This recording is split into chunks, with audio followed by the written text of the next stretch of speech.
Hello, I'm Gill Fielding, and this is what's caught my eye in the media this week. And of course, we have to start with the petrol crisis. But I have to say, scarcity is all in the mind.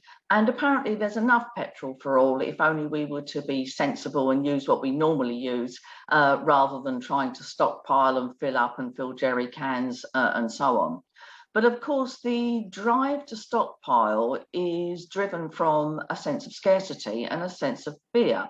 And that all comes from the brain. As soon as there's a sense of scarcity, then certain chemicals react in the brain and your behavior changes. And that's why we all become stupid in a pandemic and we panic and we queue for petrol when there's no real need.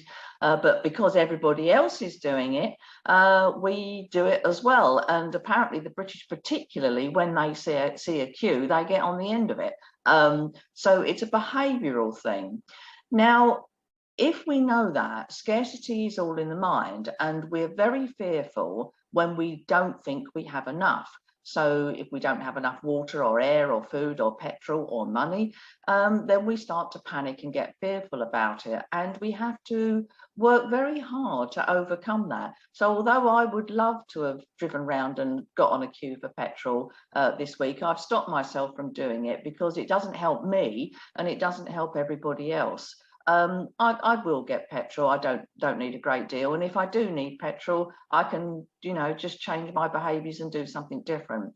But you have to work hard at it and you have to get your mind happy with the concept of having enough. And nothing is more true with that than money, because when people first start on a wealth education journey, they always think they want millions of pounds in order to feel safe. But of course, once people start to get educated and they have enough money to feed the children, pay the household bills, get a car, go on a couple of holidays, then the drive stops and they start then concentrating on something else. And it just goes to show that when your mind, your brain feels that it has enough, their chemicals change and you stop panicking about it. So with everything, petrol, air, water, food, and money, all you're aiming for is enough. And actually, generally, that's quite a small amount.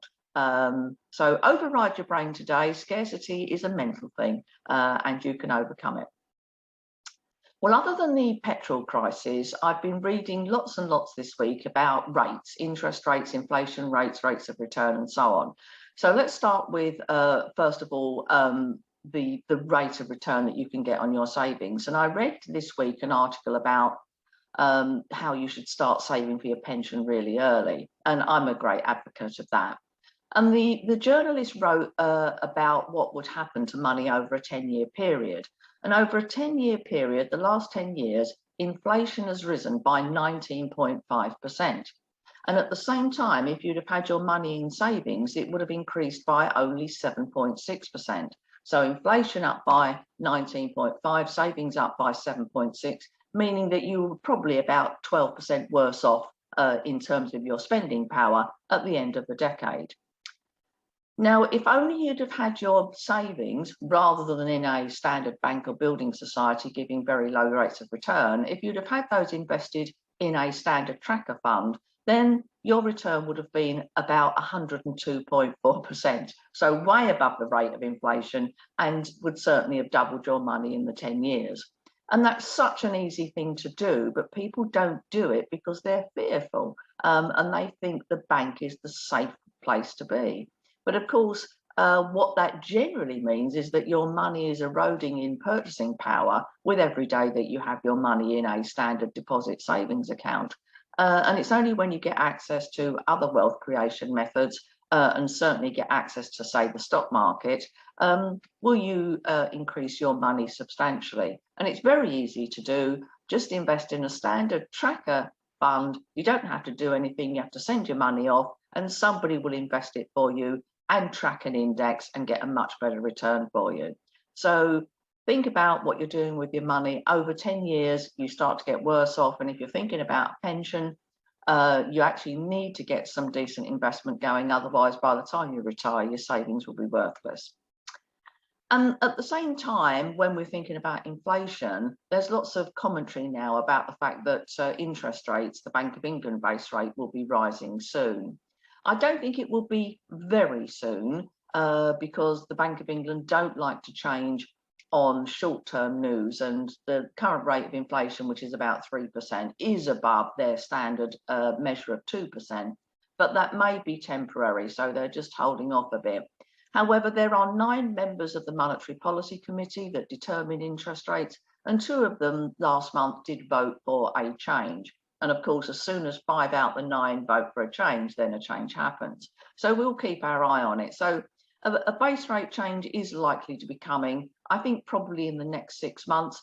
If I had to bet my biscuit on anything, I'd say it would be February next year. They tend not to change the interest rates based on tentative or draft data, which is what they have in January. In February, they have the hard, solid data for the end of the year. And so that is most likely to be the month when interest rate changes. And if you believe that, then one thing you can do is fix your borrowing now to go past that period, because the financial services companies, the lenders, will be factoring in a potential base rate rise very soon, I would imagine. So now is the time to fix a long-term mortgage or to remortgage.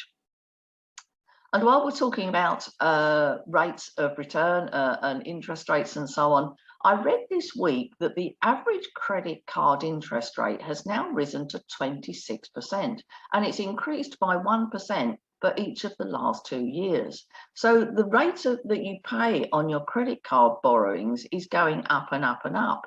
And of course, it goes up for the people that don't keep an eye on it. For the people that monitor their credit file, they monitor their credit score, they work on improving their credit score with very small, maybe administrative changes, the rates of return come down for them. So at the same time that we know that credit card interest is rising, we also know that the number of interest-free 0% credit cards are increasing. So there are now 59 interest-free credit cards and 61 balance transfer cards available for those people that know how to play the game, that monitor their credit file, monitor their credit score and their reports, and make sure that they get the best deal. And in that case, education certainly pays. The more you know about your credit file, the cheaper your borrowing will always be. Well, good luck with that, and I'll speak to you next week. Goodbye.